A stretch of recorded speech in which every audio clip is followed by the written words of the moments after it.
Assalamualaikum warahmatullahi wabarakatuh. Selamat pagi menjelang siang Bapak Ibu guru hebat seluruhnya. Perkenankan pada kali ini saya akan menyampaikan tugas koneksi antar materi, kesimpulan, dan refleksi pemikiran Ki Hajar Dewantara. Perkenalkan, nama saya Wahyudi Aji. Saya berasal dari SDN Karya Mulia II, Kota Cirebon, Jawa Barat. Pertanyaan pemantiknya adalah, dalam membuat kesimpulan dan refleksi terhadap pemikiran Ki Hajar Dewantara, apa yang saya percaya tentang murid dan pembelajaran di kelas sebelum saya mempelajari modul 1.1. Selanjutnya nomor 2. Apa yang berubah dari pemikiran atau perilaku saya setelah mempelajari modul ini?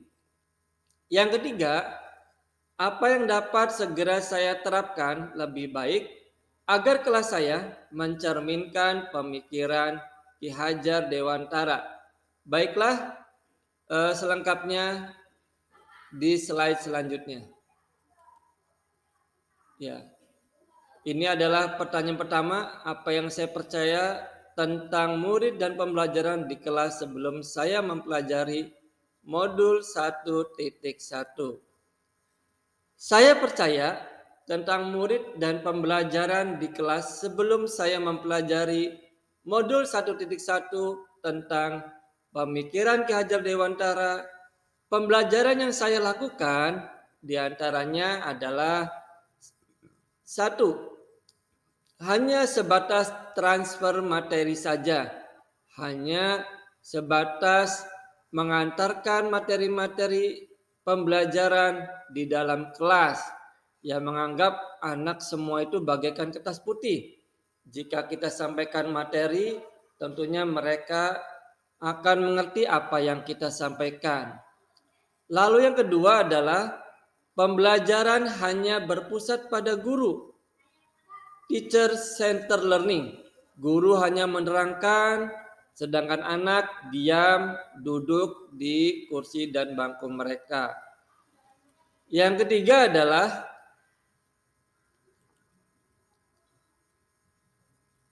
guru tidak melakukan tes diagnostik terkait kemampuan minat dan bakat peserta didik di awal pembelajaran dimulai. Sehingga kita atau guru tidak bisa mengetahui kemampuan masing-masing peserta didik yang akan kita ajarkan. Yang keempat, melakukan jenis penilaian yang sama pada semua peserta didik.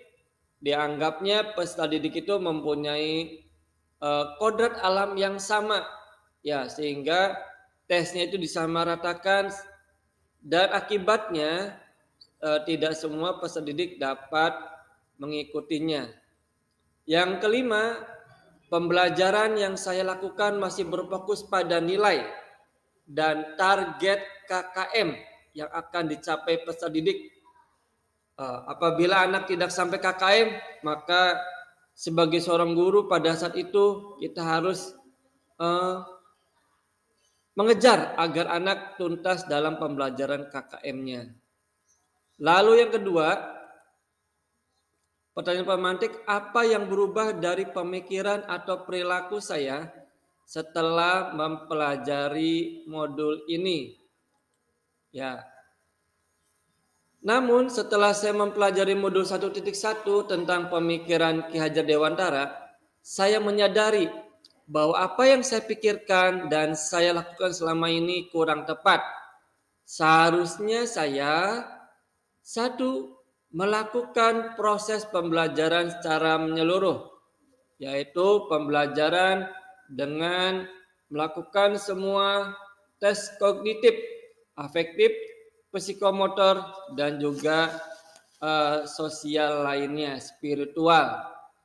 Lalu pembelajaran yang saya lakukan setelah mempelajari modul 1 yaitu melakukan tes diagnostik sebelum pembelajaran dimulai agar mengetahui seberapa mana minat dan bakat peserta didik dan kemampuan mereka. Lalu guru harus bisa memahami serta menuntun minat, bakat, dan karakter peserta didik agar tujuan yang kita sampaikan akan tercapai. Yang keempat, melakukan pembelajaran yang menarik dan dapat memberi stimulus kepada peserta didik lainnya. Karena dengan pembelajaran menarik tentu anak tidak akan merasa bosan. Yang kelima, mendidik peserta didik sesuai dengan kodrat alam dan kodrat zaman. Sebab kodrat alam setiap peserta didik pasti berbeda-beda. Ya, ada yang baik, ada juga yang tingkahnya perlu pengawasan ketat dari gurunya. Lalu pertanyaan pemantik yang ketiga adalah, apa yang dapat segera saya terapkan agar kelas saya mencerminkan pemikiran Ki Hajar Dewantara? Penerapan yang segera saya akan lakukan di kelas agar mencerminkan pemikiran Ki Hajar Dewantara seperti: 1. Menerapkan budaya pembelajaran berbasis kearifan lokal. Fokus kepada pendidikan budi pekerti yang luhur, agar anak nantinya setelah lulus mempunyai budi pekerti yang baik dan sopan. Yang kedua, menerapkan konsep merdeka belajar dan mengintegrasikan setiap pembelajaran dengan pencapaian profil pelajar Pancasila. Selanjutnya yang ketiga adalah menerapkan metode pembelajaran yang menyenangkan dan menarik yang berpusat pada peserta didik, sehingga peserta didik akan betah pada saat belajar. Lalu yang keempat, menerapkan metode pembelajaran berpikir kreatif, inovatif, dan berinisiasi. Dengan pembelajaran kreatif dan inovatif, dengan model-model yang bervariasi, tentunya tidak akan memberikan rasa bosan kepada peserta didik. Yang kelima, menerapkan sistem pembelajaran tidak lagi menuntut, tetapi menuntun.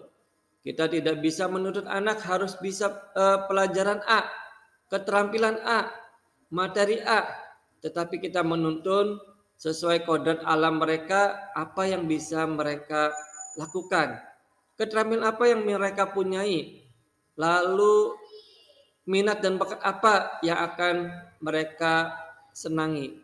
Itulah kodrat menuntun. Selanjutnya adalah kesimpulan.